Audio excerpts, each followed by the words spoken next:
For every mayor like Wheeler, there was a governor like Cuomo. When you finally figure out the truth, just like that, your city is on fire. They only care about themselves, only them and no one else. Defund the police, cities given to the thieves. Only way to play this is to blame Donald Trump. To get away scot-free is to blame Mr. Trump. Of course they're corrupted, but playing President Trump, many will follow their lead.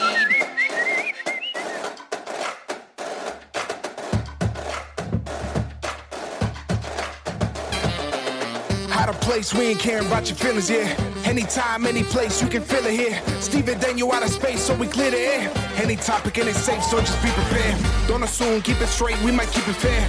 The news, a page, we gon' keep it real. If you tune in, then you sick for real. A Bluetooth, we took the red pill. Every image in the video, talk about it. Different views on the subject, we must talk about it. At the end of the day, we just talking, homie. Only me in the room, but it's like a party. Introducing Steven Daniel, author, artist, all around great guy. You ever get tired of other people, even in isolation? I'm not talking about the people you isolate with, because that shit gets old after a week. But the people you encounter when leaving the house for a break from the people you're isolating with. Between people making masks a political thing to people fighting each other over toilet paper, the past 6 months have been... It's like if some nature gods or something are finally seeking their own retribution for the way people have treated it for all of time. It's like Godzilla has emerged from the depths while Rodin is flying through the skies. They are both here to kill mankind for all the shit we've been pulling. And people have the audacity to say that the COVID-19 is a hoax. I bet when Rodin was flying through the sky and Godzilla was stomping through Tokyo, some jackasses were saying that they were hoaxes too.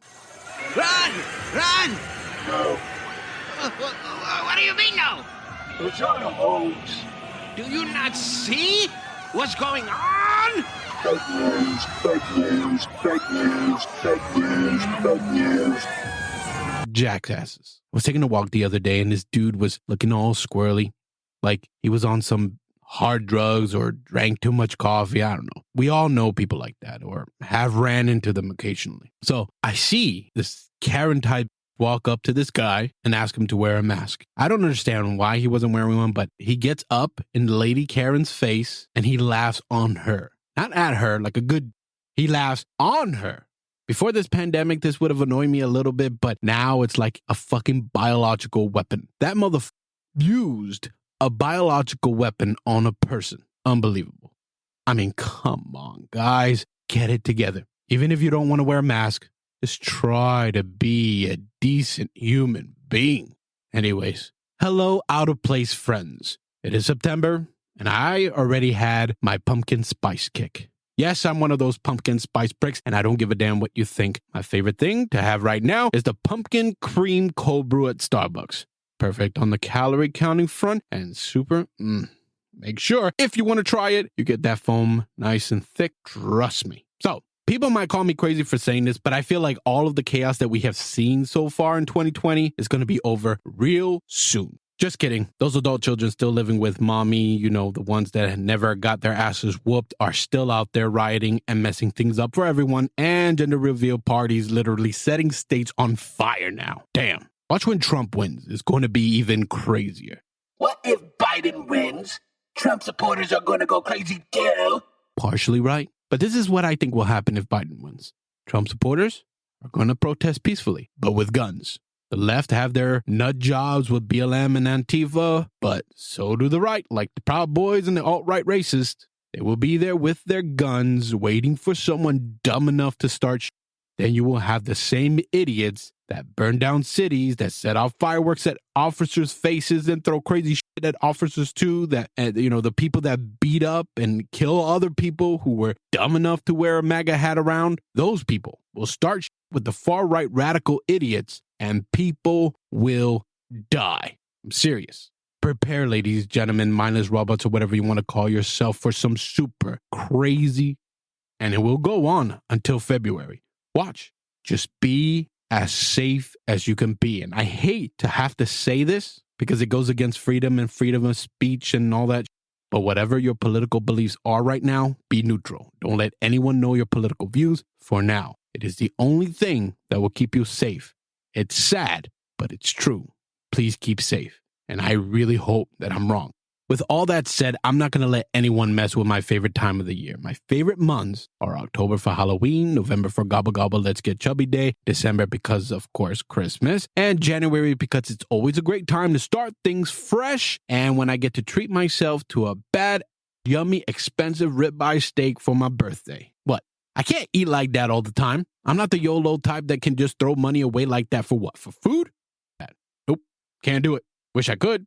Anyways, I'm not letting the Antitifas, the election, the Karens, the SJWs, the BLM organization, the feminazis, the climate alarmists, and all the spineless professors ruin the rest of 2020 for me. No way.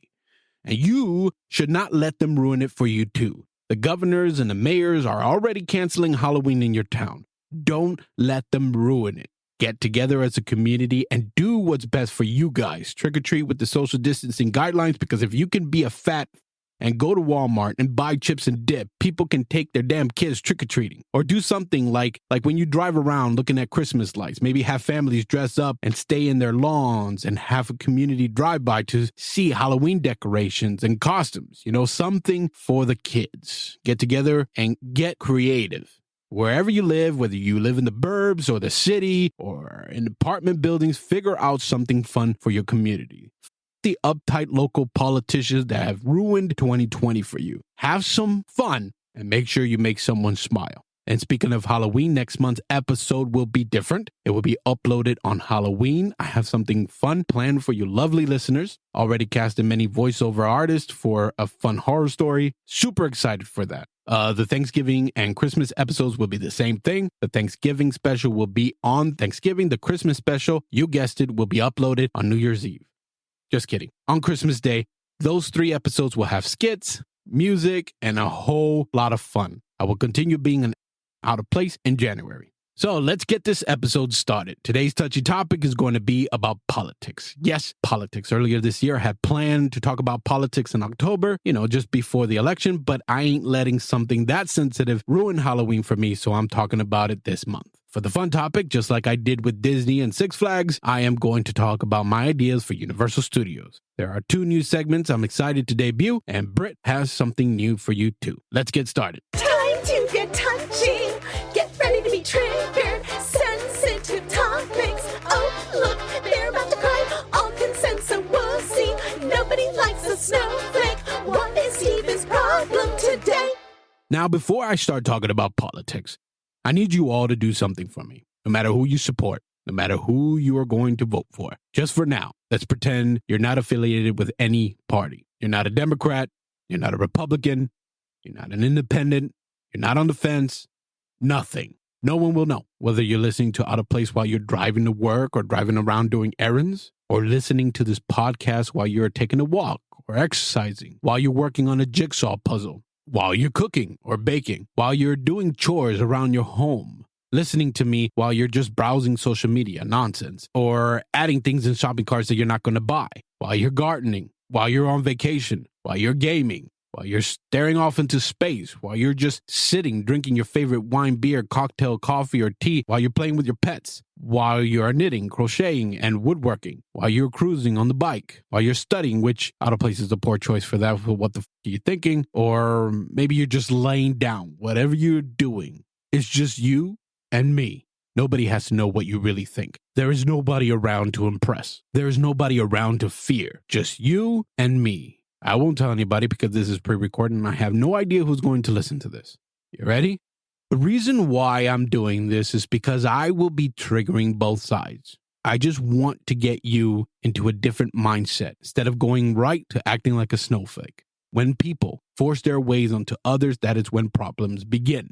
The next thing I want to say before getting into it is that you are going to hear me talk about optics a lot during this segment. What do I mean? Even though you are told not to judge a book by its cover, we all still do. How a trailer looks, how the ebook cover looks, how your photo make you look on Instagram, how your car looks, how your makeup looks, how that shirt looks, also how things sound.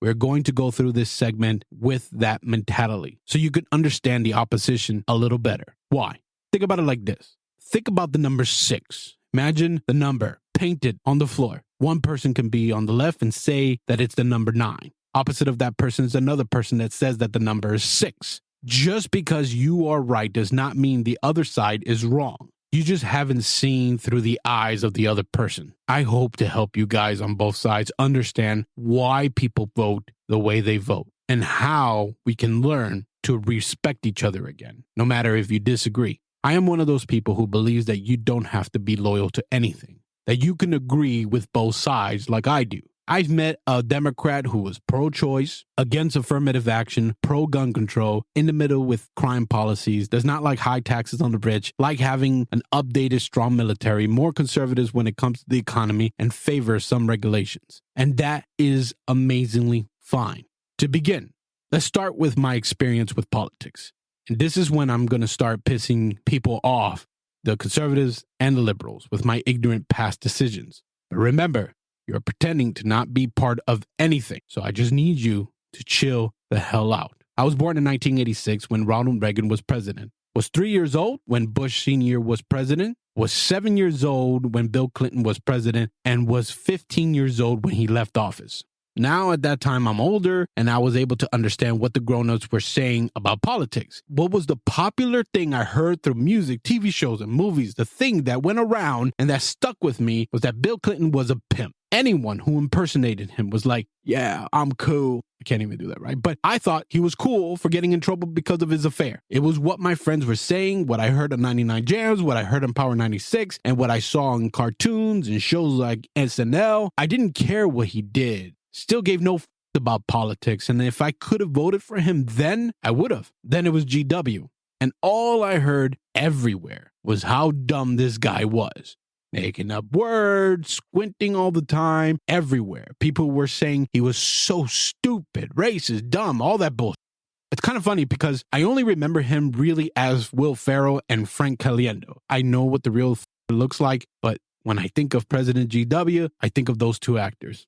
So fast forward to 2004, and I'm now 18, able to vote for the first time. I was super excited to vote, but I still didn't care and gave zero f*** about politics. My parents never really was political. At least I don't remember any conversation involving politics. So when I was at the voting booth, I voted for DW because of how many people talked about him. They kept calling him dumb. So I thought, hey, since I was always going against the mob during my teenage years and still doing it today, I thought it would be funny to vote for the dummy. So fast forward to 2008, the year I got married and the start of our military life and away from living with our parents. Still didn't care about politics, but it was time to vote. I voted for Barack Obama because I thought it would be great to have a black president in my lifetime. That's it. I didn't care about anything else. I said politics and moved on. Fast forward to 2012. Now I started to care a little bit more about politics. My wife being in the military and us living in the military bases, I started seeing the funding go way down. I looked for answers as to why there was limited funding for the bases and why does my wife have to sleep in barracks and work in buildings with extreme mold issues. Why was her raises getting smaller and smaller every year? That is when I learned that the Democrats do not like the military. That is when I learned that the Obama administration had cut so much funding for the military that we had to deal with mold issues, raises, and horrible medical for active duty members. For me and my son, it was great.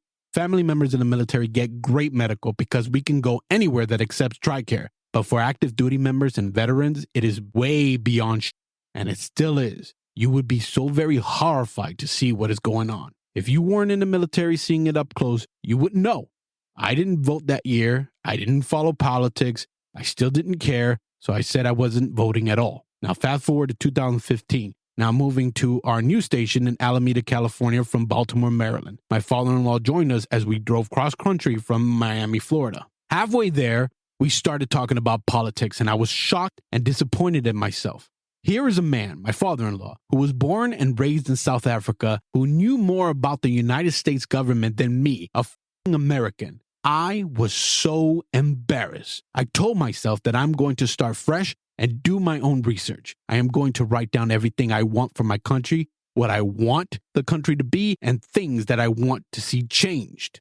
Remember, I never cared about politics before 2015, and my immediate family didn't talk politics, so I didn't know and was not on anybody's side.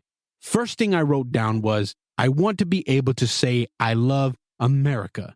It felt like from my teenage years that it was kind of taboo to be proud to be American. I never understood that. Why was it bad to say the Pledge of Allegiance in school like I did before? I grew up watching sports and seeing people chant for their favorite team, people dressing up as their favorite characters from movies and chanting that their side is the best. But if I said I'm proud to be an American, people around me acted like little.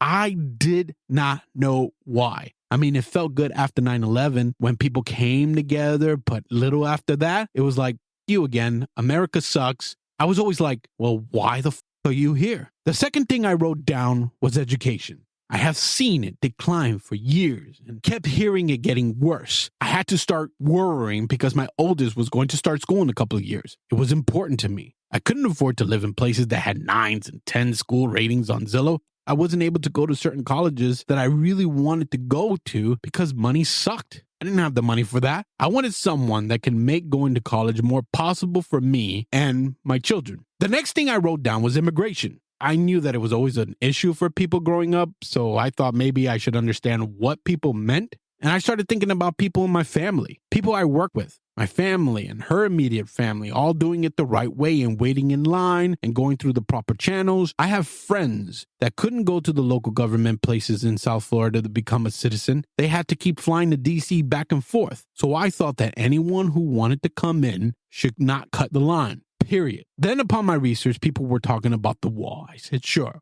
Why? Because I thought, well, people have fences, live in gated communities, have bars on windows, all for what? To keep the heads out. So I said, sure, a wall. It felt like every president talked about the wall anyways, not just the Republicans. Check it out. We're going to have border security.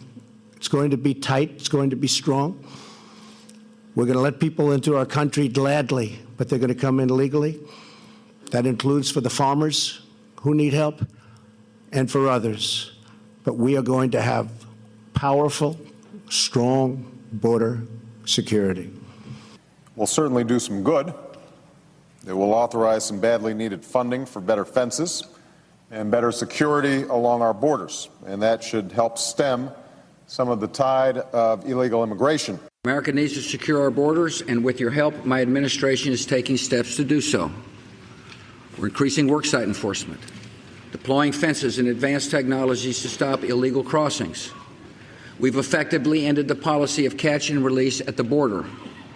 And by the end of this year, we will have doubled the number of Border Patrol agents. All Americans, not only in the states most heavily affected, but in every place in this country, are rightly disturbed by the large numbers of illegal aliens entering our country. The jobs they hold might otherwise be held by citizens or legal immigrants.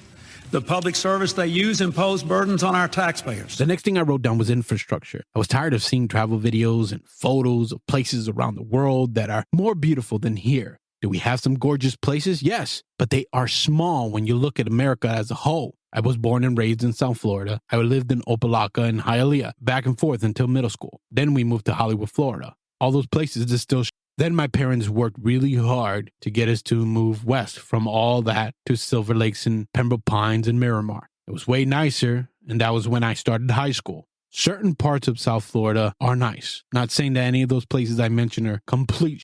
Some places are nice, but in between, it feels like pure crowded. When I lived in Beaufort, Georgia and worked in Atlanta, same thing. Nice here and there, but shit in between. Our first base was Seattle in 2008, and driving cross country, I saw so much beauty as far as land and mountains go, but roads and towns. Seattle actually surprised me a little. From 2008 and 2009, it was nice. My wife was based in Seattle, and we lived in Bangor Navy Station in Silverdale. For those of you who live there and are like, why the so far? It was our first station. We were newly married, first time in our place alone, and didn't realize or paid attention while we rode the ferry from Seattle to Bainbridge. Didn't think about it until it was commute to work time. I was lucky. My work had me traveling on our side. I worked in Poulsbo, Silverdale, Oak Harbor, and Squim. All pretty, and I really didn't see a lot of places. I don't know if it's changed or not. I mean, except for Chaz or Chad or whatever. Anyways, from Seattle, we got stationed to go to Key West from there. Key West is also, you got some nice spots, but when you walk away from the tourist spots near the now Margaritaville Hotel, but when you're drunk, you don't give a That's the truth. Baltimore was our next station, and damn, Maryland and DC, it's mostly pure. You have nice corners in the cities like the Inner Harbor in Baltimore, where we went for the aquarium to see Disney on Ice and to eat at the Hard Rock Cafe and walk around a little bit. That's all we did there. Everywhere else was you just have to find a perfect corner here and there to feel comfortable for shopping and eating, like getting a bagel and coffee at Bagels and Grinds off the 295 on, the Arundel Mills Boulevard. Then we went cross country again to California. This time we were at the bottom of the states. Before we headed to the Bay Area, we wanted to take the boys to Disney California Adventure to see Lightning McQueen. On the way, mostly shit. The only nice place we stayed at along the way was on the river in San Antonio. We figured why the f not, since we were passing through, and it was really nice. But the next day and on, mostly roads and cities with nice spots here and there. Beautiful land. Being the driver, you see a lot of beautiful landscapes. You will appreciate the country a lot more when you get out of your bubble and actually experience the United States. When we got to Disney, we couldn't believe that just outside of the Disney property, it's kind of when you have been to Orlando Disney as often as I did, you would understand it too. Bay Area was with many nice spots here and there. My favorite place we hung out all the time was Dublin and Livermore, which was 40 minutes from us. 30 to 40 minutes from us without traffic. Everywhere else was with some kind of okay places like Concord and Walnut Creek. Now we live in Irvine, some looking areas, but it has more nice spots than others. It's not as glamorous as many make it out to be, but it's still way better than most cities out there. My favorite area near us, where we do most of our shopping, is Foothill Ranch. The point that I was making that took me so long to make, sorry about that, was that there are way too many places in the United States, and it shouldn't be like that.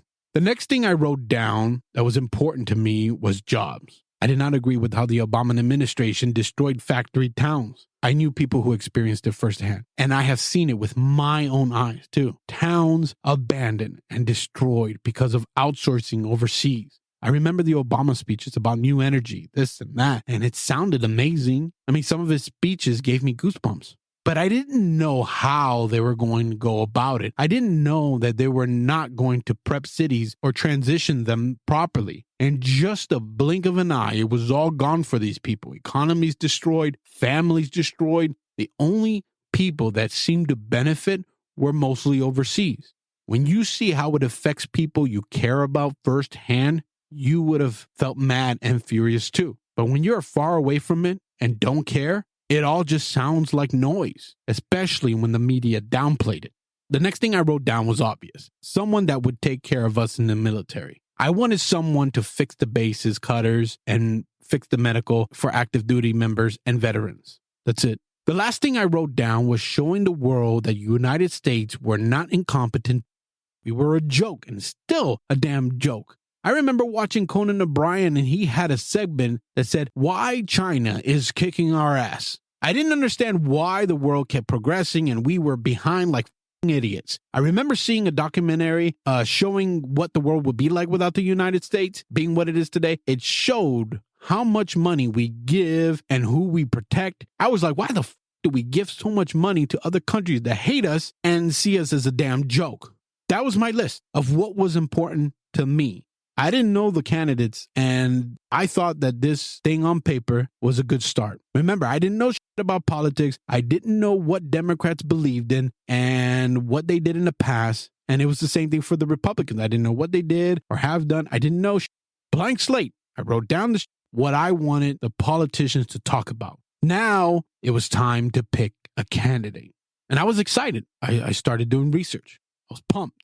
Just a quick glance at first, I saw Hillary. And I was like, hey, it would be cool to see a woman as president in my lifetime. She was the first lady, and I knew she worked for Obama, but didn't know what the she did. I thought, hey, she got experience. So I put her at the top of the list before seeing what any other politician believed in. It was just a quick observation. Again, I did No. I started doing research into each politician running for president. My top 5 that appealed to me the most was this. 5th, Donald Trump. 4th, Ben Carson. 3rd, Bernie Sanders. 2nd, Hillary Clinton. 1st, Jill Stein. In that order. I know some of you are like, what the Your list is crazy. Remember, I wasn't loyal to anyone. Now that I had my top 5, it was time to start researching even more. I really started to get pissed off. This is when I learned how corrupt the Republican Party and the Democrat Party is. I asked myself during the debate why the Jill Stein and the other independent candidates were not able to debate. They were on the presidential ballot, but they couldn't debate? I was like, what the is all that about? I learned that unless we change the system, independent candidates will never get elected. So I had to remove my number 1 pick. I took Carson out because I felt like he was too soft-spoken. I like a lot of the things that he said. He was just too soft. Now I'm left with Hillary, Bernie, and Trump. So while I waited to see who was the nominee for each party, the final 2, one for each party, I decided to do research. I didn't want to look up all their achievements because they're going to shout that themselves and all their debates and rallies and I wanted to research on all the negative things people were saying about them. And by the way, in all the other episodes and in the future, and I'm going to explain now, when I say I research, that means I read everything from everywhere, from people that are biased to their side to people who are not affiliated with anyone and just want to tell the facts. I listen to both sides. If you were to see who I follow, you would probably be shocked. I follow Democrats, independents, and Republicans. Everyone. Because I'm always interested in what the other side says. If I block you or unfollow you, it is because you either went too far left or too far right and support violence and anything that gets in the way of positive change, or you became a mindless robot and follow those types of people blindly. I still research that way, and I highly recommend you do too, because most of the time it is not fake news. Most of the time there is some truth to it. It is up to you to not fall for so quickly. It is too easy to get angry at a headline or a post from someone you follow. But if something angers you so much and so quick, always research the source. You will be able to brush off the bullshit from your side quickly. Trust me. Anyways, I started with Hillary. People were saying that she had people murdered left and right. I didn't care. It was all a theory and there was no proof. So I didn't give a shit. People were yelling about her emails. I didn't care. People were yelling about Benghazi. I didn't care. People listed all corrupted things she was doing when working for Obama, but I'm sorry, I still didn't care. I felt like since I was not into politics before, I really should not have an opinion about the past because I didn't know. There was only one thing that got me to not like the Clintons. One thing. It started by seeing so many comments from Haitians all saying the same thing. Clintons are enemies of Haitians. I had to research to see what the was all that about. The short version, and you can research on your own if you want to get into it a little bit more, is this. The Clintons took over things after the 2010 earthquake in Haiti that killed an estimate of 220,000 people, and the Clintons did a pretty poor job of it. At that time, Hillary was Secretary of State and Bill was UN Special Envoy to Haiti. This is when optics came into play. The Clinton Foundation was going to be donating a lot of money to rebuild, to help farmers lift themselves out of poverty, to install clean energy, and to support women through literacy training and job skills. It all sounded great. You can look up videos and media coverage of them talking about it. A lot of good puff pieces. But when the media went away and people went on with their lives, the money went to a manufacturing site. Money going to friends of the Clintons. This project caused several hundred farmers to be evicted from their land to make way for a 600-acre manufacturing site, which produces clothes for retailers such as for stores like Target. The Clintons did not keep their promise, and that didn't sit right with me. It didn't. After this, I took her out of the list because people are saying, well, she's a woman. She's a woman. But I didn't want to vote for her because she had I did that with Obama because of his skin color and, because I didn't care about politics at the time and other important things, and I regretted it. Now it was time to research the negative things on Trump. First thing people was saying and still saying today was that he is racist. I was confused at first because before 2016, this motherfucker was a Democrat. Nobody said shit about him. I saw him always standing next to many famous black people throughout his career. His name always in rap music. People wanted to be him. He even poured so much money into the Democrats. And no one said shit. It confused the hell out of me because when you don't care about politics, all this shit is noise. But I wanted to know what the did he do to now be a racist? What did he say that caused people that liked him to turn on him so fast? This is before I found out that it has always been a Democrat tactic, but I didn't know this. I researched the first claim. He said, all Mexicans are rapists. I watched the unedited video, watched the entire speech, waiting for the moment.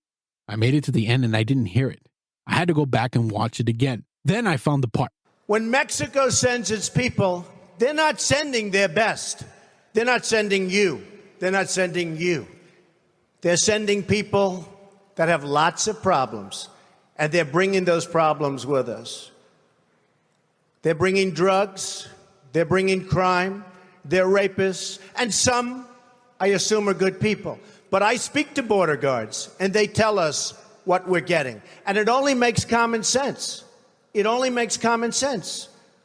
They're sending us not the right people. It's coming from more than Mexico. It's coming from all over South. Now, that did not say all Mexicans are rapists and criminals. I heard what he said. I read the transcripts. I couldn't believe how quick people took it out of context and still saying the same lie today. I know Hillary lost. I'm sorry. Remember, I was ignorant to the media bias tactics. Anyways, you have to be naive to think there are no illegal immigrants coming over the border. And if they do make it over, like he said, some are good, but like everywhere else, people f it up. There are many that commit horrible crimes, such as rape. There are human traffickers and smugglers. Like I said, you have to be naive and living in a special white privilege bubble in the suburbs to think that nothing happens down there. Just like I didn't care about Hillary's emails, I didn't care about this, and I moved on. The next thing was his talk about immigration.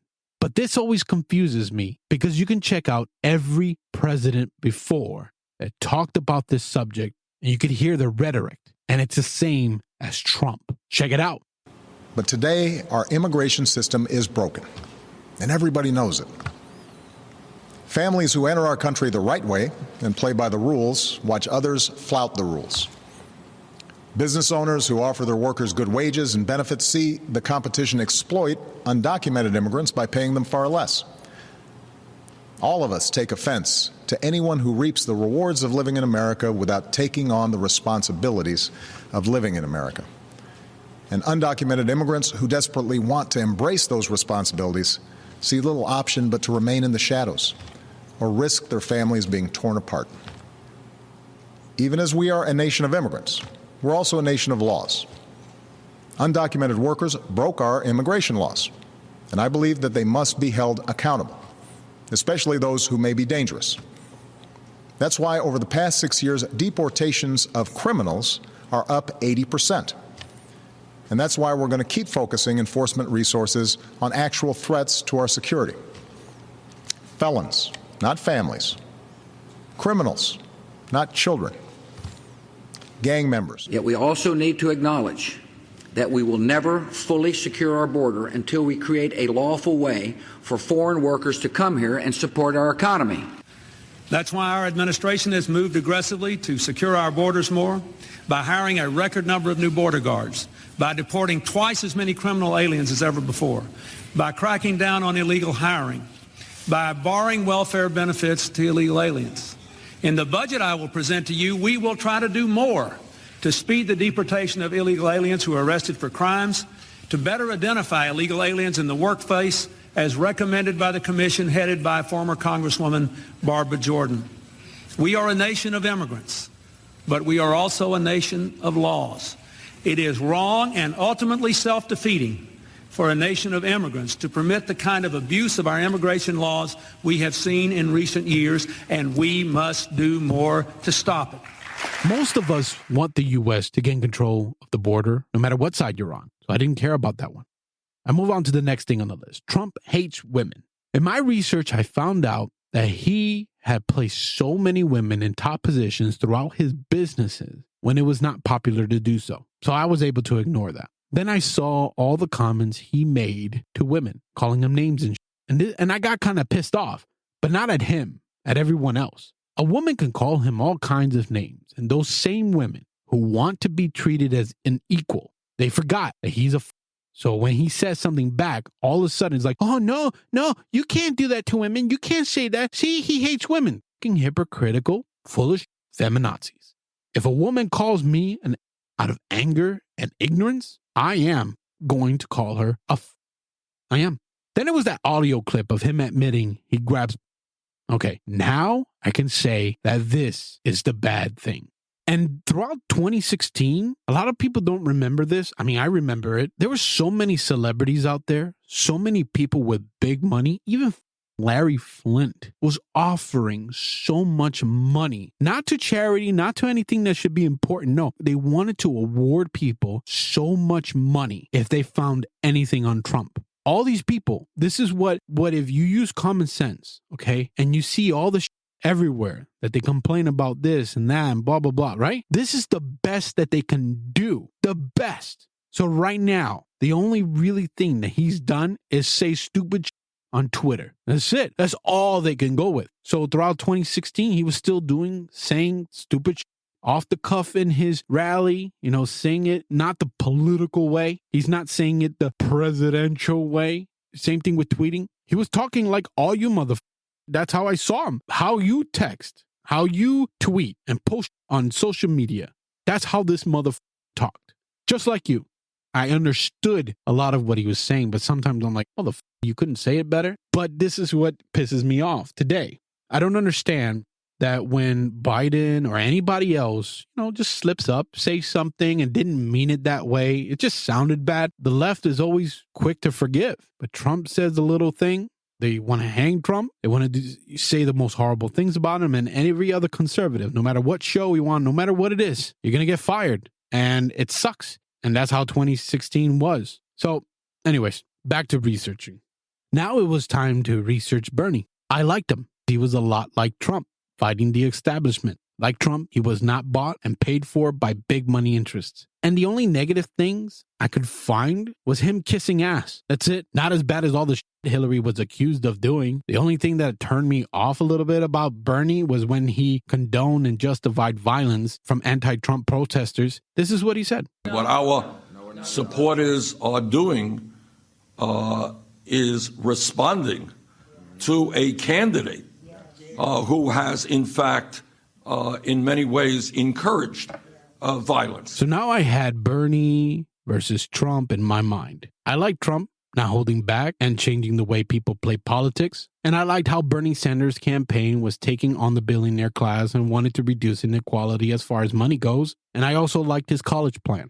I know people were saying, oh, well, who's going to pay for that? Oh, who's going to pay for them? I'm like, to be honest, I was like, I don't give a That was the truth. I'm like, I didn't give a I could get my things paid and I could probably go back to college because now I can afford it. It was selfish. Who gives a Fast forward to when Bernie got over and Hillary became the Democratic candidate. Now we got Hillary versus Trump, and boy, it was ugly. I liked that Hillary had experience, and I liked that Trump was against being bought out. I thought that having a lobbyist controlling politicians is f***ed up. I took out my list that I had forgotten about, and it looked like Trump was in line with my list more than Hillary. So I decided to support Trump. But I still wanted more time to think about it. As soon as I told people that I was leaning a little bit more toward Trump, people got real nasty. I was not loyal to any party. I liked Bernie a little more than Trump, and I wasn't going to be like, well, I'm only dedicated to Democrats, so I'll support Hillary no matter what, because Bernie was no longer a potential candidate, so... No. I wasn't about to do that. People, mostly white people, were saying the most racist shit to me. People were threatening my life, my family's life. I have friends and family disowning me. It was bad. I couldn't believe it. I didn't even say I'm voting for the dude. I just told them that I was just thinking about it. And they got so nasty. I was pissed. I did not want to be bullied to support a certain candidate. I was ready for war. I got really defensive. Many liberals couldn't debate properly. They would say something that I was able to challenge, and when they couldn't back their shit up, names and threats, and I continued to get defensive, and I dedicated a lot of my free time to piss them all the f*** off. Remember, I was ignorant before 2015 with anything political. I wasn't loyal to anything. I was naive to think that I can just pick a politician like picking a sports team and move on. Every radio station I turned on, every show I turned to, every talk show host I used to love watching. And as I watched the award shows, as I watched interviews of all my favorite celebrities, they all made it seem like I am the bad guy. It was a horrible feeling. I'm not racist. I'm not a white supremacist. I'm not privileged. I'm not homophobic. I'm not xenophobic. I wasn't anything that these people said I was. And all this took me by surprise. I got depressed and pissed all at once. For the second half of 2016, I was furious with people. The moment that I learned that I had to stop around with politics the way I was going about it, when I witnessed people vandalizing Trump supporters' cars and their homes, that is when I realized that the world was full of mindless robots and sheep. It was like the Matrix. Someone just woke me up, but what woke me up was people's ugliness. Now it's 2020. And there are many family and friends that still don't talk to me, still act like little.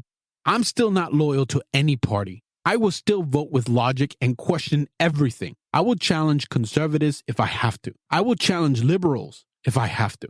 And will continue to make fun of all people who are not independent thinkers. So here's what I want to do. I want you all to understand the opposition. I want you all to understand why people who you about is voting for the other side. I want you conservatives to understand that just because of the idiots in BLM and the Antifa doesn't mean that all Biden supporters want that. There are many Biden supporters that are questioning their mayors and governors. There are many who want things to stop, but they just don't like Trump. I want you liberals to understand that all conservatives are not racist and all the other you keep calling them. Just take a moment and calm down. Just for today. I mean, I hope that I can change at least one person to start thinking differently. Just pretend that you're not voting for anyone and that you don't care at all. That you would be fine. That you're to the point that you could hug someone from the other side of the aisle. So first, let's start with Democrats. So I want you Republicans to listen up. The first group of voters that will vote Democrat are illegal immigrants. That is a no-brainer. I want you to think of the illegal immigrants that have the good qualities. You agree with me in the beginning and agree with Trump that some Mexicans that come over are good people. Just like Trump said, think about those good people. Think about the liberal policies that allowed them to get a fresh start in the States. I don't agree with how they got here, but take a moment to see how they work so very hard and how hard they also pay their taxes just like you, sacrificing time with family and friends. The ones that make you really mad are the ones who don't work hard, that are criminals and take advantage of the system. I have worked and been friends with illegal immigrants. I have met some of the most hard-working individuals, and most of the time, these illegal immigrants are the ones slowly becoming U.S. citizens and are more conservative than you think. But Democrats are the only ones reaching out to them, the only ones helping them. They all hate the illegal immigrants that do heinous crimes against Americans. Most of the time, they will welcome you to their home. But when we all see Republicans, including the president, only highlighting the criminal acts of illegal immigrants, it just drives them more toward Democrats. Next are some of the homeless. I have seen liberal policies help family and friends with programs that help them get on their feet. Most cities that are Republicans spend resources to be rid of the homeless and not help them out like the Democrat cities do. So, of course, you got them voting for Democrats if they can vote. Next are the Black Americans. It all comes down to loyalty. It doesn't matter what the Democrats did to them back then. It doesn't matter what the Democrats have done for them now. It doesn't matter if you tell them that racism had a great resurgence under President Obama and former Attorney General Eric Holder. They are loyal and will stick with Democrats no matter what. They believe that Democrats are on their side. I grew up thinking that Republicans are for the rich and against minorities, and the Democrats are for the poor and for minorities. It was an ignorant thought. So when you have that mindset and you are too stubborn to think logically, nothing is going to change your mind. Racism is the one word that dominates the politics of the left, and it's the basis of the majority of today's conflicts between the left and right. Black Americans are not blind. They're not stupid. They are just loyal. That's it.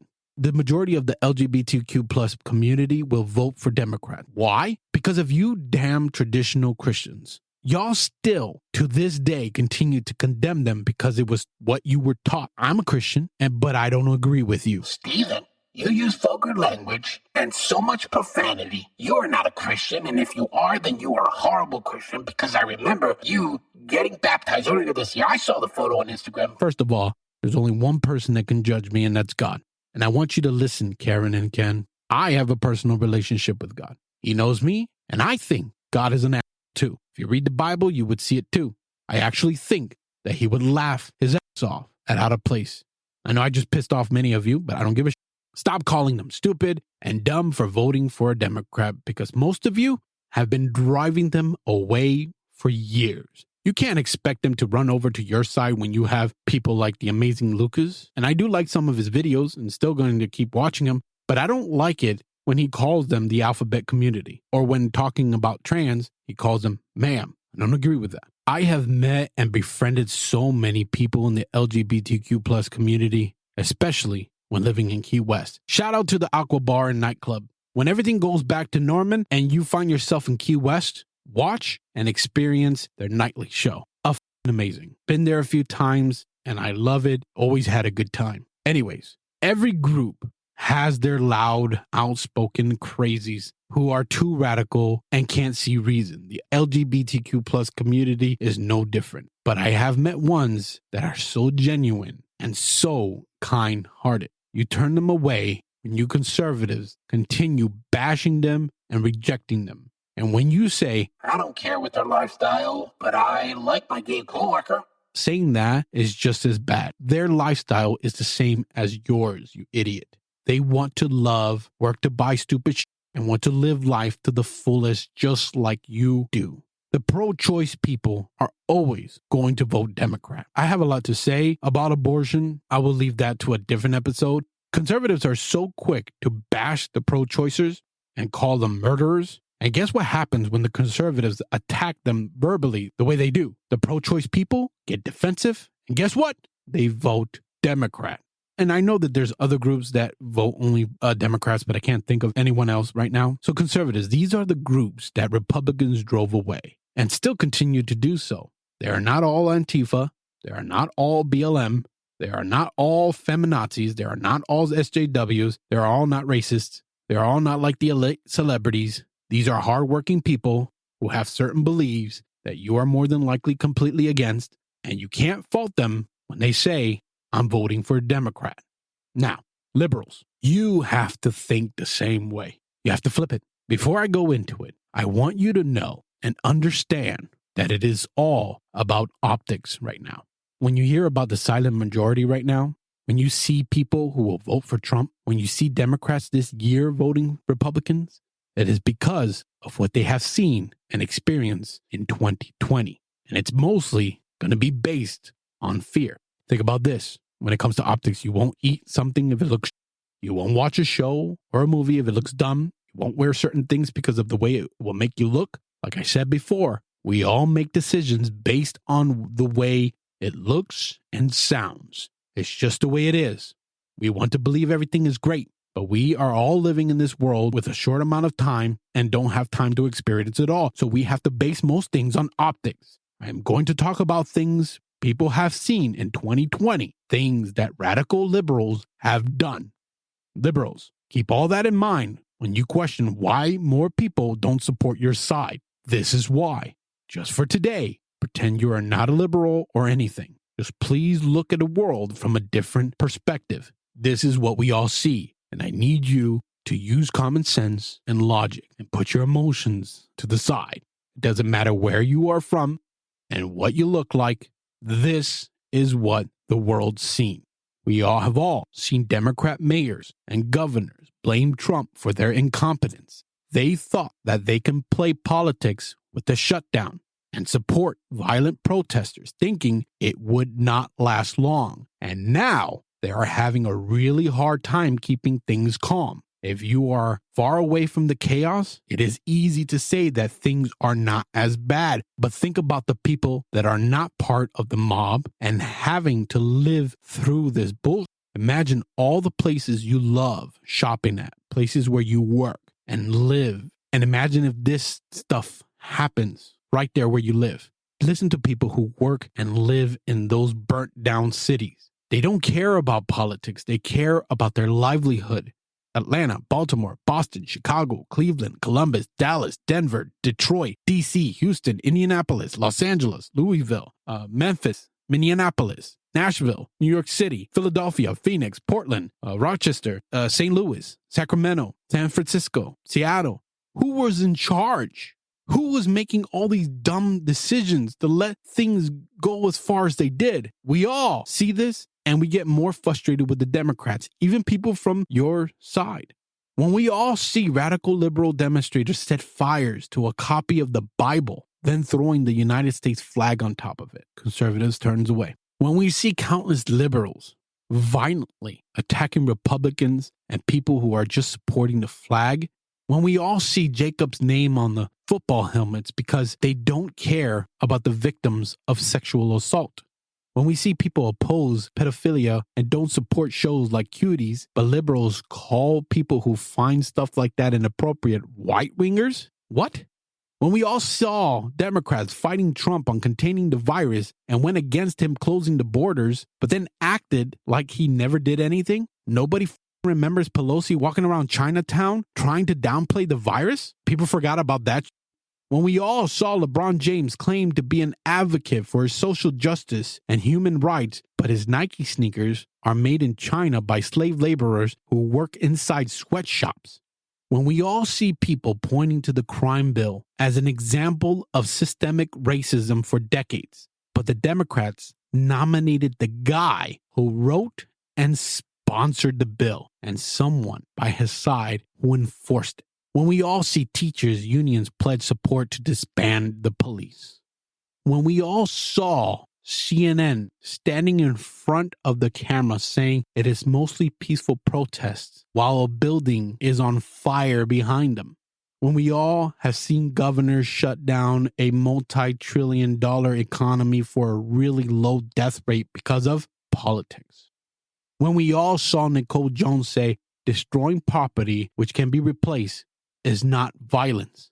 When we all saw Kamala Harris visiting a man who has been accused of sexual assault, and we all heard that she said that she was proud of him and how he is working through this pain. When we all see people getting arrested for opening businesses, but not for looting one. And if the looters and rioters do get arrested, you got liberal judges letting them go and elite celebrities bailing them out. When we all saw photos of an Epstein victim massaging Bill Clinton, but he was still able to speak at the convention as an honored guest. When we all see only accusers that point fingers at a Republican that are to be believed, but not believe them when they point fingers at a Democrat. When we all saw Donna Hilton, a convicted rapist, torturer, murderer, and kidnapper, speak at the DNC as an what?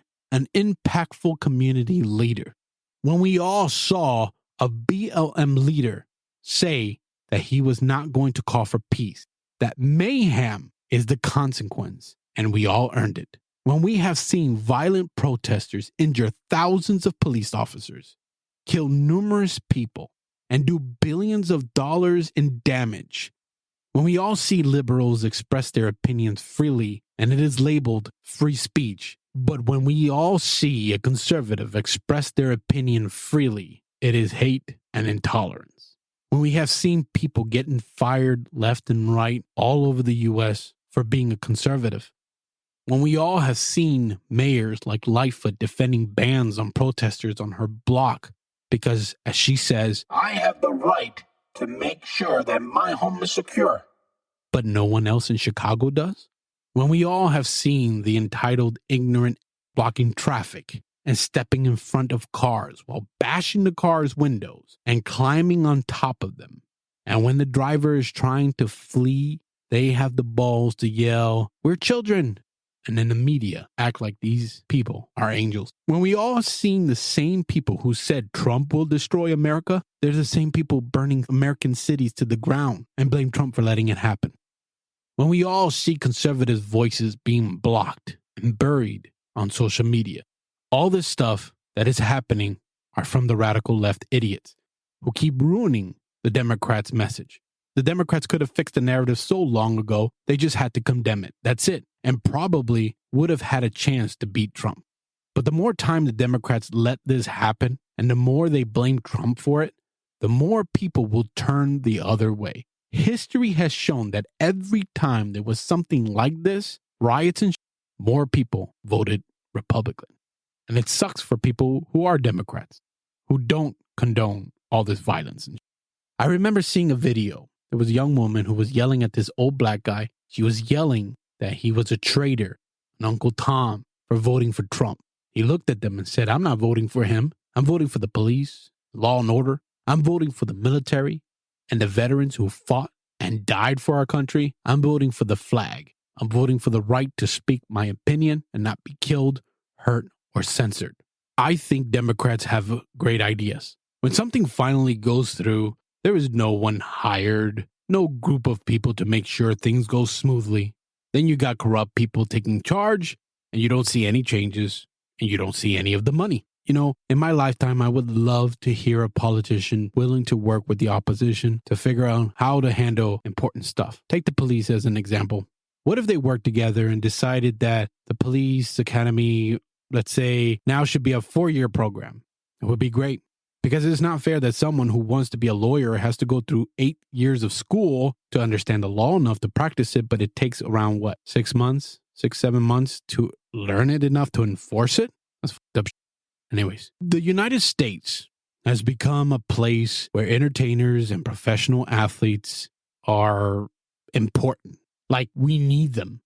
I have always needed a doctor to help me stay healthy. I have always needed an unbiased teacher to challenge me and teach me new and exciting things. I have needed a mechanic to fix any problems with my car. I have needed an electrician to fix things so I don't kill myself doing it. I have needed a barber to cut my hair so I can look good for my wife. I have needed family and friends so I don't feel lonely. But I have never, ever needed, not once, a pro athlete, a talk show host, a news anchor, a Hollywood celebrity for anything. Listen, as soon as we come into this world after your mom and dad and had you, we are all taught to hate, kill, lie, and cheat. No one is born hating. When you are little, you don't care about skin color. You don't care about religion. You don't care about politics. Nelson Mandela said it perfectly. If you can learn to hate, then you can be taught to love. For love comes more naturally to the human heart than its opposite. We all should strive for things that better us, no matter what side you're on. We all should seek to liberate, seek to unite, seek to end racism for good, seek for a better education, seek foreign policies that protect us, seek to protect each other, seek to empower each other. Seek to welcome opposing ideas, to encourage individuality, to be able to have peaceful debates, to loudly promote hope, to be an independent thinker, to want to collaborate with the opposition, to want to seek the truth with facts and not opinion. We all should strive to make each other laugh and help each other grow strong, to respect each other's rights. If we could all look into each other's hearts, if we could understand the unique challenges each of us face, I truly, truly think that we would treat each other so much better. We would treat each other with more care, more love, more tolerance, and we would have a lot more patience. We all just want to be happy, not pissed off, not hurt, not stressed, not confused, just happy. You cannot change the world by arguing in somebody's comments or using violence or loot or riot. We have come to live in a society that's based on lies and on things that are just not true. And it creates an environment where these fucked up people have power. We are all scared, but forcing change the way we all have seen lately, it's not the way to go. I remember seeing Chris Rock. He brought the problem to light perfectly. Here's the thing. I know it's hard being a cop. I know it's hard. I know that shit's dangerous. I know it is, okay? But some jobs can't have bad apples, okay? Some jobs, everybody gotta be good. Like pilots. You know? American Airlines can't be like, most of our pilots like to land. We just got a few bad apples that like to crash in the mountains. Please bear with us. Chris Rock is so right. Nailed it. No riots, no nothing. He just said the right thing. Get people to be like, oh yeah, that's a good point. I said that in the last episode. It would be better if you could just come up with something in your argument that makes people say, you got a point. The problems of the United States were not created by one man in 4 years. We all have ignored that both parties have been failing us for decades. I told you this before, but in 2020, I have learned how much the president have control on cities. I always thought that the president can change anything. I know that's an ignorant thought, but I did find out this year that voting local is actually, in my opinion, more important. After a month, Trump wanted to open up, but he left it to the local government in your state and your city. So all these places still closed and are all local. If you are into voting, make sure you vote local. Don't ignore it. You always see the signs in your neighborhoods. Don't ignore it. It is important that you know who is making decisions in your own town. Listen, I don't support any hate group. Skin color doesn't mean you are either a good person or a piece of scummy. I will not apologize for supporting good cops. I will not apologize for loving everybody on the other side of the aisle. I will not bend a knee for no one except God. I will never be brainwashed by the media and celebrities again like I did in the past. I will never apologize for being an American. Let the gays get married. Let the rednecks have their guns. Let the atheists be atheists. Let the Christians be Christians. It's all about freedom, right? And what the does that mean? It means that anyone, law-abiding citizens, can live life however you want without having to worry that someone is going to bash your face in or even kill you. As long as you're a good person and you obey the law, you have the freedom to do whatever you want as long as you are your genuine self. You can get baked, pig the out, be happy as a furry, just be yourself, but let others, even the people you disagree with, be themselves too. It is only when people force their ways onto others that problems begin. And so many of you need to learn that. If someone is saying something that you don't like and you disagree with their beliefs, learn to disagree with them respectfully. Just listen. It's super easy to do. Here's what you do. You always focus on the facts, not opinions. Be willing to recognize the good in the opposition. Don't get personal. And if you feel like you can't get anywhere with someone being and not being respectful to you, learn to move on, block them, and unfollow them. You will never see their shit again. It's magic. It's not worth the stress and aggravation. Take it from someone who was trolling people like crazy in 2016 because people were to me. There's no excuse. Before I end this segment, here's a quick thing about voting in person in November. If you can go to Walmart, your supermarket, McDonald's, Starbucks, restaurants, outdoor gyms, Chick-fil-A, Disney, going to parties, going to the beach, rioting, protesting, you can sure as hell stand 6 feet apart and do the same thing at voting stations. If you can do all those things, you are able to vote in person. Just don't forget to wear a mask.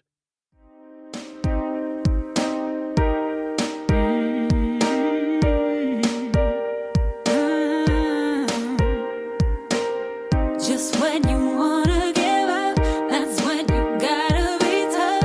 You know it's gotten too rough when you're grasping for love. Your body's up on the wall, you're going home, that's your call. I don't want you to fall when you're grasping for love. Breathe in, breathe out, breathe in, breathe out. I take a deep breath, I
that was what you need. If you want to check out more songs from Ariel and show her some lovin', the link is in the description.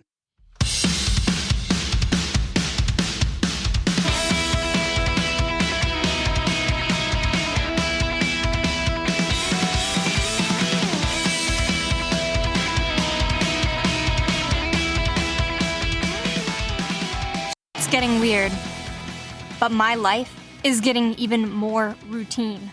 Monday, Tuesday, Wednesday, Thursday, Friday. Same, with more beer. Weekends? Did I seriously just watch all of that stupid shit? Repeat,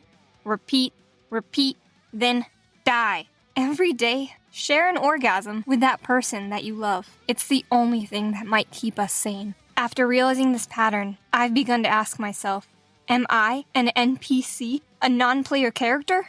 I Google this and find out that many others are questioning the same thing. Internally, we might be thinking of some up, unique, awesome thoughts, but the action is missing. Our responses are automatic, driven by our environments. Predictable. How's your day today? Good. What you doing? Binge watching Netflix? Yes, I love Post Malone. He's so original. Not like those other radio stars. Well, those canned responses definitely suck. Worse than watching paint dry. Stinkier than an old turd vomit-filled EDC porta potty in some sweaty Florida climate heat. So I'm asking, am I an NPC? Are you an NPC? Who the hell is doing anything that's unpredictable these days? Seriously, are you surprising yourself? Or does your best friend know exactly what you're doing? Your best friend being your f***ing dog. I almost feel like Elon Musk is the only person with anything going on. But maybe that's because he has everything going on. So suck it, Jeff Bezos. You're getting beat out by a South African American. Now, back to the point. Why do we feel this way? I mean, why do I feel this way? I'm speaking on behalf of all of us. I'm trying to solve my own damn problems. Could it be that we're so busy trying to follow all of the rules that we have limited ourselves from any sort of unique opinion? Are we afraid of getting in trouble? Hell no. I hope that was your answer. Are we too exhausted to care? That's probably the truth. We choose a few things to identify with and feel obligated to keep this identity going for the rest of our lives. Can't possibly change now. It's too late. Besides, I got a degree. I'm married. That wench. I just bought a house. All these excuses are and they've put my life in stasis. Well, hot damn, that's some scary. Might as well kill myself now so I can add to the suicide statistics. It'll probably end up getting counted as COVID anyways. Alright, enough being a depressed motherfucker. Following the pre-programmed rules. Doing all these things that people expect of you because you've been doing them for way too long and you haven't said no yet. Or you say no, but they know when you're gonna say no. And when you say they, who is they? Those damn voices inside your head. They know what you're doing. But how can we defeat this mentality and take ownership of our lives? Become a main character in the story of our life. Not letting, all those crazy people that you know that you're jealous of be the main center of your life. No, you are your star. First things first. Stop being a spy. Quit creeping on people's lives that don't even know you exist and making their business yours. Unless you plan on assassinating them. There's really not any point in getting caught up in somebody else's bullshit and having it prevent you from doing your shit. That's gonna be hard for me. I've got too many ex-boyfriends to stalk and not enough time for even half of them. Plus, I gotta see what the president's been tweeting. How else am I gonna be prepared for the office dialogue and the Facebook arguments? Oh wait, I could just listen and hear what everyone else was talking about at the water cooler. It's not like I need to know anything because I'm gonna hear it right when I walk in the door and then it's gonna be forgotten and be something entirely different next week. And how about no current events for a week too? That shit rots your brain. No news, social media, politics, or what groups did bad things. I said a week, but that's probably setting the bar a little too high. Aim for a day, and then make an excuse that doesn't count, since it was on your homepage and you've got no self-control. So I've got, an easy solution. I have a good tendency of leaving my phone at home, and I've got an office phone. So, if I'm really needed, the people that really need to tell me something have that office phone number. If they have to, they will call it. They will page my boss. My boss might fire me, but the important message got out. All right, 2, we're gonna do something that the people with the power in our lives don't want us to do. We're gonna be subversive. I'm I'm gonna tell the mailman to take all of that spam back. Return it to sender. I don't want to see any more campaign ads. I don't want to see a donation request for some, lion charity that sends me a bag and tells me to put some shit in it outside my door. I'm going to mark it with a return to sender, and I'm going to send it back. I actually did this a few years ago. I kept shoving it back in the mailbox, return to sender stamp on the spam, putting that red flag back up. My mailman would put it back down and wouldn't take the mail. We had a little fight off with it, and then eventually the mailman took the spam. I don't know why I quit, but what are you gonna do, You can do something different. Just surprise somebody. Somebody that's exerting some kind of power in your life. Slap that nun's fist back. Don't let people run your life. Surprise them. Try to use that expired coupon at a completely different place and see what they say. Maybe they'll honor it. That used to be a thing. What are you gonna do? Who is in power of your life, and how are you gonna piss them off? Because they need to know that you ain't no chicken shit. 3, you're gonna find somebody that you think sucks, thinks completely different thoughts than you, or a group of people that you got in your mind. You're gonna try to see things from their perspective instead of seeing them as the Antichrist. Come up with an actual point of agreement, and prove to yourself that they aren't crazy for thinking differently than you. You probably agree that there are the same problems. You just have different solutions for the problems. I'm in the desert, out of water, and James Franco wants me to drink my own piss. I decide to take my chances and wait for rain. I only drink warm piss on OnlyFans, okay? So sorry, James Franco, but yeah. We both know that it's not good to be dehydrated in the desert. Ain't crazy. He's a survivor. I would die. Unless it rained. That'd be a miracle. Alright, the 4th thing that we're gonna do to not be an NPC, or at least as much of one, is we're gonna make ourselves uncomfortable by choice. Do not let another put you in that spot. You gotta do it first, so you're prepared when someone else does it to you. Or if you see something, you take that power away. Somebody tries to get up on you and do something nasty, you act like you're into it, You could just take a cold shower, you could sleep on the floor, you can fart in public, shit outside, hug a hobo. Just don't forget to put a clothespin on your shoulder to poke them if they poke you back. Yeah, had my share of hobo romances. Not very beautiful, but definitely spicy. 5, if someone asks you for your opinion, either give it to them or tell them you don't want to hear the truth, because it ain't nice. Don't just say something to appease someone. Buttering someone else's bread is a problem, because you are not their personal chef. We've created a world full of pansies, and these pansies are the same people that don't even know how to change their spare tire. Now we're obligated to help them because we created them. Go practice changing your tires if you don't know. Hey Greenpeace, this includes your bike tires. We can't always be asking for people to solve all of our problems. And we can't I'm going on a tangent here, but basically, you have to be honest with people because it's really deceitful when you're not. That was stupid. I'm not talking about being mean to people. I'm talking about having an actual honest dialogue where you're developing a trusting relationship that they know that you're not just another sucker sucking on their... Number 6. Whew. Similar. You're gonna tip somebody that gets tipped what they deserve to be tipped. You know the difference between a $10 tip, a $5 tip, and a $0 tip. And you know some people don't deserve shit. Everyone's worked with that needs a new career. And don't even get going about their bad day. If they only had one bad day, then they only get one bad day of tips. It's not that big of a deal. That's part of doing customer service. If you want to be an asshole, maybe you should become a cop. Because that's an easy job to be an because you can really be like, I had 10 before you. Because you expect cops are pretty much dealing with that. 7. Leave that boring-ass party or movie as soon as you aren't feeling it. This place sucks. I don't even know if I'm coming back. I feel out of place. No matter if you stay or go. Either way, you'll be out of the cost of admission. But do you really want to lose another hour of your time? Only if you're a quitter. Am I right? 8! 8 is my favorite number.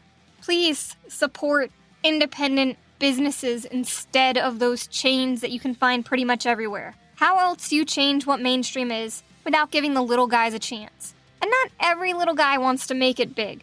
Most just want to keep it cool and local, and there ain't nothing wrong with that. That's where you can find the real flavor, because everything else is just mass-produced. And that applies to music. Listen to people that don't get put on corporate radio. Even that weird alternative Sirius XM that's still a bunch of hootenanny. It's all the same It's like what's about to get put on top 40 before it gets put on top 40, but they already had it in the basket. I'm talking about go to the bar, find that cool band, and you can say, damn, I didn't know my neighbors were that talented. And stop buying the same EA Sport every year. You're better than that. Seriously, it's like the same game every year. Maybe a couple new players. What the hell are you wasting your money on? Buy an independent game.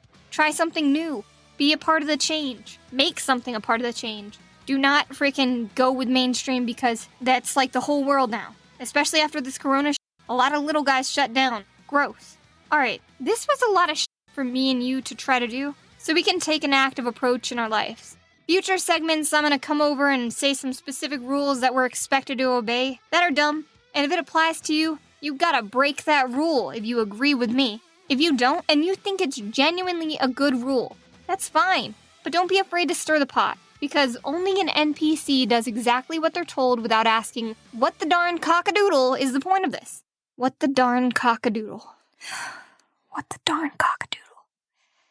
What the darn cockadoodle is this cock doing on my doodle?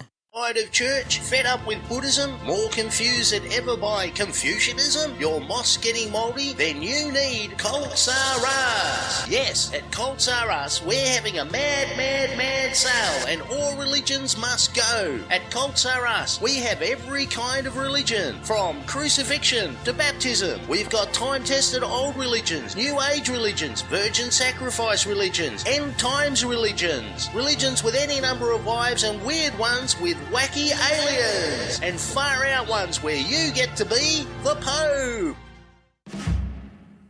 Don't be shy. You think about it all the time. You don't have a dirty mind. You just have a sexy imagination. Now, it's time for sex talk. Hello, you sexy sluts. This is Rachel. There are people out in this chaotic world who think it's impossible to experience an orgasm from oral sex, that oral sex is not worth the time and effort. I can tell you, it is more than possible to achieve an orgasm during oral sex. If it's done right, it can even be better than regular sex. What? How is this possible, Rachel? Don't worry, my sexy I will tell you what you need to know. I'm going to give you a little advice on oral sex. Before I get to the fun part, you must understand that it is important to keep safe. Yes, there's probably no risk of pregnancy from oral sex, but there's a high risk of oral STIs. The STIs that can be transmitted through oral sex include gonorrhea, chlamydia, syphilis, HPV, and HIV. Know who you're going down on so you can easily ask if your partner has been tested. Okay. Oral sex is one of the most intimate and private acts a couple can enjoy. It may help couples feel more connected. It can lead to amazing orgasms. You will never feel closer to your partner than when their face is squished between your legs. It's a whole other level of intimacy. First, I want you to understand that genital areas come in all shapes and sizes. Don't spend time worrying about how yours compares to someone else, especially when watching porn. People also have a smell of some kind. Everyone is different. You can scrub and shave all you want, but you will have some natural odor down there. It's okay. Just make sure you're clean. How do you keep fresh? Avoid perfumes. It's not pleasant. All you have to do is shower, soap and water. And do not stick anything in your vagina. No soap, no wipes. Just like everyone has a different smell, everyone has a different taste. If taste worries you, often it can come down to what you ate. Avoid any smelly foods, onions, garlic. Fruits have the most positive impact on how we taste and smell. Citrus, pineapple, mango, papaya, blueberries, all great choices when you want to taste sweet. Here are tips for those eating out vaginas. Take your time. It's kind of like foreplay. Enjoy it. Often, we rarely get enough foreplay. Men just want to stick it in and forget about the rest. Then we are just lying there like, what the f-? We have to lie and be nice when you ask. Hey, how was it? Oh, it was really good, babe. No, it wasn't good at all. Take your time and explore your partner's body, her whole body. It can be way better when you involve other parts of her body instead of just focusing on one area. Her thighs, her back, the back of her neck. Every beautiful part of her body. And if you want them to have a better experience, lick and kiss every body part except for her. Stay away from it as long as possible. Starting slow will get her really worked up. don't give it all you've got right away. Take your time. Trust me. Get comfortable when eating her out. It doesn't matter how good you think you're doing. We take longer to reach peak level of arousal. So get cozy and comfortable. The more comfortable you are, the better the experience will be for both of you. You will get to see your partner get turned on. You'll see if they're getting close to orgasm by how she's moving her body. Is she moaning? Is she thrusting into your mouth to meet your tongue? Is she wet? Is she grabbing your head and yelling, "Please don't stop"? When you pay attention, you're going to make your partner very happy. Communication is key. It will help you know and understand what your partner enjoys. Oral sex can be as fun for the giver as it is for the receiver. Ask questions. It'll make sex the best it can be. Ask your partner what turns them on. It'll be very helpful. And don't be afraid to ask if something feels good while you're doing it. It's okay if it doesn't end in orgasm. Orgasm shouldn't be the end goal during sex. Just focus and make sure your partner is enjoying themselves. When it sounds like she's really enjoying it, keep doing what you're doing. Be consistent. Don't go faster. Don't go slower. She enjoys it right now. Try using your finger. Ask her first, but sometimes gentle thrusting, maybe play around with her. But of course, ask first. When that comes with face sitting, it sounds exotic and amazing, but some women are pretty self-conscious. So just make sure you talk to her first. Okay, so those of you receiving blowjobs, there's a few things you may want to consider asking before you're directly in the act. You want to make sure you enjoy it, that your partner enjoys it. Ask before you push their head down. They may find that rude. Ask before you thrust into their mouth. Some people love face, but some people don't. Ask before coming on their face.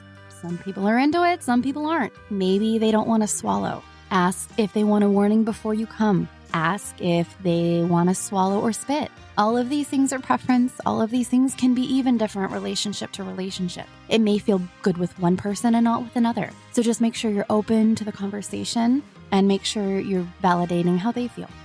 And from all of us who lick your balls, please wash them. Here are some tips for those giving blowjobs. Make a little eye contact. The confidence, you're in control. Have them watch. You definitely want to tease a little. Blow, lick, rub. Get them super worked up before you pull it in your mouth. Make them beg and go slow. You want them to take time when eating you out, so take time with a blowjob. Feel it. Be aroused by it. Make noises. Moan. The vibrations will feel incredible. Another consideration, ask if they want you to play with their balls. Ask if they want you to play with their... Don't just assume. It makes an out of you and me. And I like it in the butt. Okay, just like you, he might be into things that are different than your last partner. Everyone's different. Make sure you're communicating. Here are some fun positions if you are new to oral. I recommend using a blindfold, music, anything that increases sensation. You can lay on your back, get on all fours, dangle your body over his face, sit directly on his face.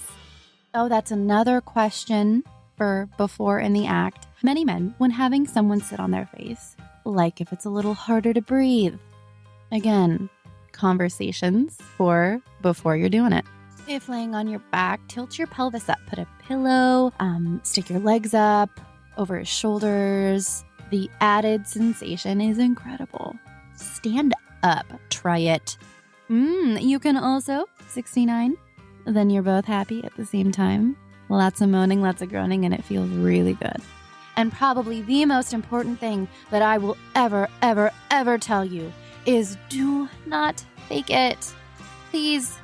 You are worth so much more than faking it. Your partner is worth so much more than you lying. If you fake it, I will know, and I will be sad. And don't make me sad. Make sure you're open with one another about oral sex so you can both be on the same page. Have a comfortable discussion before going down. Talk about what you both like, what you don't like, any fantasies, anything you want to try. That way, when you're in the heat of the moment, you know the rules. Whichever positions you choose and whatever technique you use, have fun with it. Exploring is half the fun. All right, horny people, thanks for listening. This is Rachel. You can find me at rachelreagan.com, and I will talk to you next month. The next song we're going to listen to is Outside of Omaha by Songs from the Road.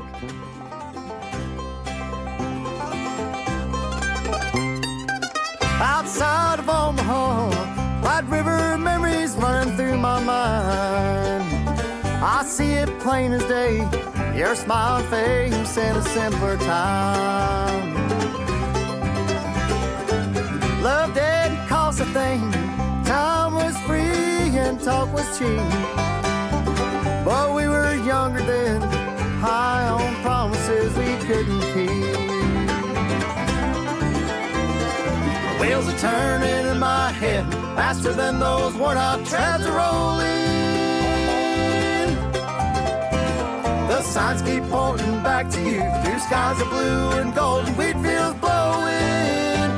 There's no way of knowing you still care at all. Outside of Omaha.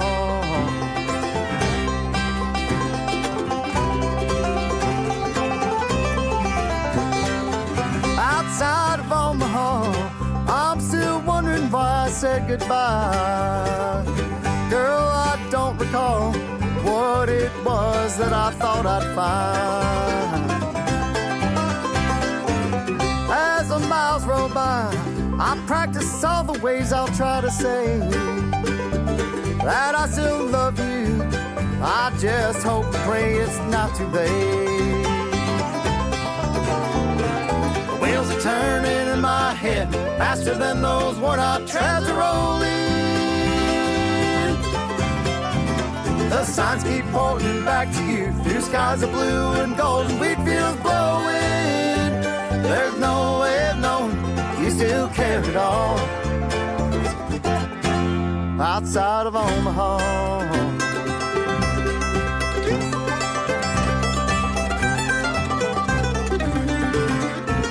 I left a message saying I'll be coming by.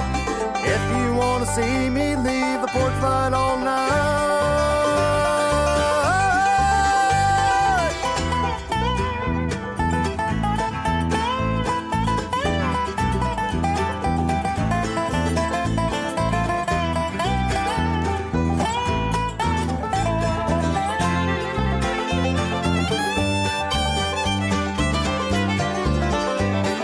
Wheels are turning in my head faster than those worn-out treads are rolling.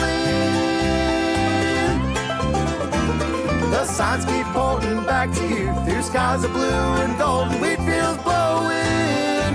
There's no way of knowing you still care at all. Outside of Omaha.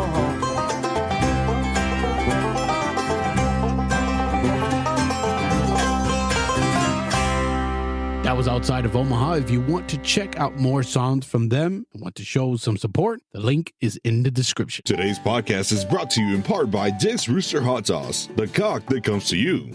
Brendan, put the knife down, Brendan. Put the knife down. Hi, guys. Yeah, this is Gregory over here. I'm Brendan's father, hunter, activist, politician. But yeah, I thought it would be a good idea to teach my son how to use a knife. Self-defense, hunting, politicianing. He's not listening to me anymore. I mean, he's 3 years old. He should know better. Brendan, put the knife down. Hey, don't you look at me like that, mister. SpaghettiOs does not require knife assistance, sir. Put the knife down. Don't you Chuck Norris me. I see you Chuck Norris. I will Steven Seagal your ass all the way to boarding school, sir. Wow. Should have just taught him how to use a gun.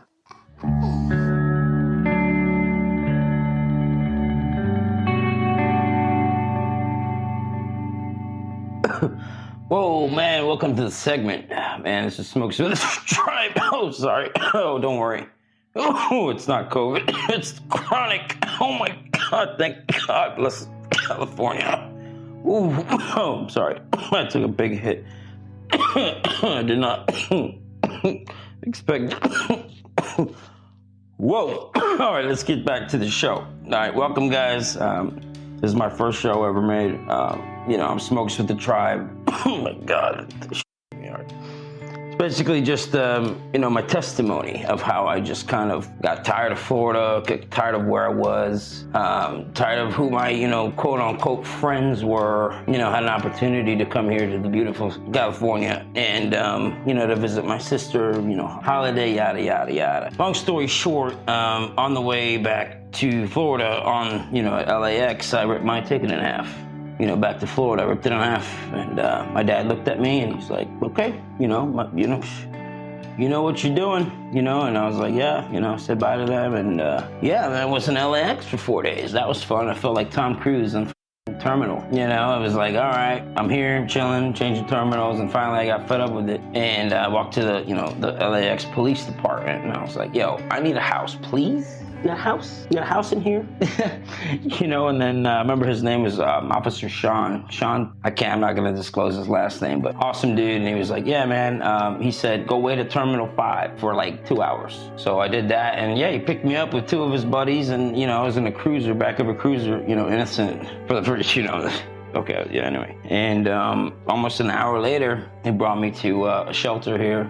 By Wilshire and Federal. I'm going to tell you because, shout out for the government's help on that. They turned an armory into a homeless shelter, and I thought that was pretty cool, and blessed me for a few nights there. After that, I was, on the street because you can't just stay there all day. They kick you out in the morning. I went out and I didn't know anybody.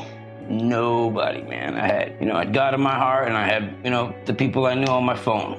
I had their phone numbers. So I met Gilligan, and he taught me how to, fly a sign. So my first sign was horrible. It was just like, money, please, whatever. I'm sitting in traffic, I'm just holding my sign up. And then I finally, I Googled it. All right, came with a sign, and it said, ex-wife had better lawyer. I had got my backpack next to me, my sleeping bag, whatever, all that stuff, and it worked. It worked magic. Yeah, it was great. Like, man, I'll never go hungry as long as I have a Sharpie. You know what I'm saying? And I just learned so much. Like, man, I know I'm babbling a little bit, but long story short, I'm Wayne Grant. I'm South African. I came to Florida. Long story. But hopefully we can get to that sometime. And what I'm doing, I came to California because I'm going to pursue my dream of being an entertainer. I don't know if I want to make movies yet. I know I'm going to definitely I'm going to start streaming soon whenever I get my place, which is, should be very soon. But I'm just going to keep doing the podcast, just keep being myself. And, hopefully you guys can reach out. I've been through some shit. You guys need someone, you feel me? Like, I've been there, But yeah, that's about it, man. And my testimony is basically this. I was on the street. I got my stimulus money. I bought an electric bicycle. I got a job delivering some food, and I'm moving up the chain. So keep in touch with Smokes with Your Tribe, man. It's just an introduction. Hopefully you guys, it's heartfelt. So, all right, well, yeah. Smokes with the Tribe out. You guys have a good evening. All right, yeah. And a big shout out to my brother-in-law, Steven Daniel, for, just doing what he's doing. He's a great guy. He really is a great, all-around great guy, like it says in the intro. And I can vouch for that. All right, Smokes out. The last song we're going to hear is I Cry by 13.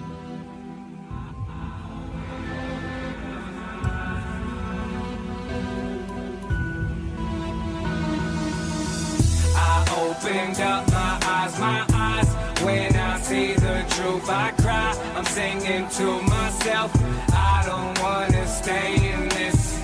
I opened up my eyes, when I see the truth I cry, I'm singing to myself, why is this the way that we live? Born in the boondocks, raised in the ghetto, was raised with that hip-hop, mixing with heavy metal.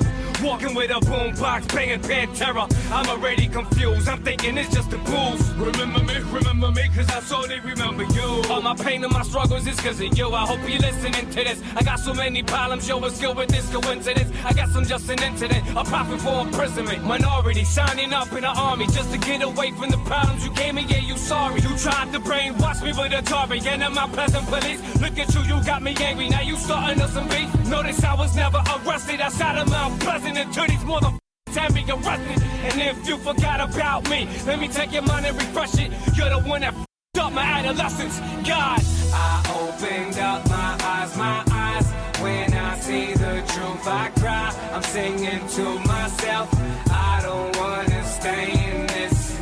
I opened up my eyes, when I see the truth truth I cry. I'm singing to myself, why is this the way that we live?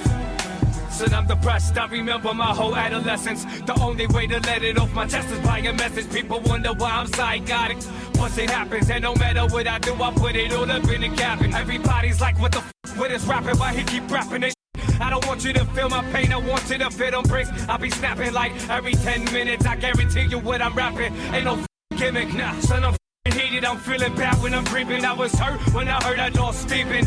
Uncle, you got me through college and I thank you forever. If it wasn't for you, if it wasn't for my aunt, if it wasn't for my grandmother, moms would stand. If it wasn't for my grandmother being on my Mama, I love you. Thank you for giving breath to me. Man, I give my life to God. Ain't no evil worry me. 13. I opened up my eyes.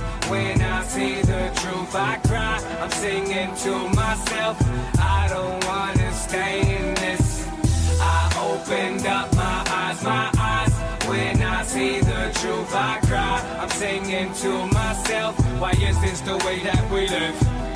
I'm thinking like it's nothing, but I'm thinking like it's something. Vocab got me drunk. Listen up, you little punk. So sick with the sober intelligence, and it's irrelevant. Minority veteran, a up American. I wish you had a million wishes. Wish you had 1,000 kisses. Wish you had a couple kids. Wish you had a little missus. Said a lot of things up in my life I really regret. I wish I could reverse the time and take everything back. I opened up my eyes. When I see the truth, I cry. I'm singing to myself. I don't wanna stay in this. I opened up my eyes. When I see the truth, I cry. I'm singing to myself. Why is this the way that we live? That was 13's I Cry. If you want to hear more songs from 13, follow the link in the description. You got some good news? Hold on a sec. Patient has been complaining of low viewership and also showing extreme lack of respect for the country. New anthem and more kneeling is still not acceptable. MRI suggests that the patient has a destructive mindset that is really set on going broke due to being woke. This absurd trend has extended to other sports as well. Since the patient's last visit, there has been a slight increase in emotion and stress as their hatred for America and the president continued to grow. We will continue to monitor the decrease of viewership. Excuse me. Yes. I'm sorry, but I didn't follow any of that. Is there something wrong with me? If you look here on your MRI, you can see how you will be able to see how unpatriotic you are, NBA. I'm sorry, I'm the NFL. Oh, sorry. My mistake. Do you have any questions? From what it looks like, it is not Trump's fault. Now, all the tests confirm that this is your doing, no one else. Oh. So, what are you saying? NFL, I am sorry to inform you, you have colon cancer. Colon cancer? Yes. It is short for Slave Labor Force owns colon cancer. Wow. Ooh. Colon cancer, huh? Colon cancer is a result of hating America so much. Is there anything I can do? Unless you stop being political, it is only going to get worse. Oh, wow. I just never thought that this would happen. We were always great. Americans always loved us. It is what happens when you go woke. You go broke. We're lucky we caught the colon cancer before it gets worse. It is possible to be rid of it. But as I said, it requires you to act like an American and not a... Do you think I'm going to be okay? I have seen mature. I have. I believe you can get better and gain all your viewership back. And it will take time for Americans to forgive and trust you again. Okay, I get it. Thank you, doctor. If you need someone to talk to, we have an excellent staff of Marines and patriotic psychologists here in the hospital. They specialize in cases like this. So, these sort of matters. They'll help you. They'll be able to help you out. Really? All right. Well, again, thank you, doctor. I wish you the best of luck. Thank you for listening to Out of Place episode 8. If anything I said in this episode offended you in any way, I don't give a damn and a half. Cry to your mom, cry to Karen, cry to your mayor, cry to your neighbor, or anybody that will listen to a sensitive snowflake. Just know and understand that no one cares.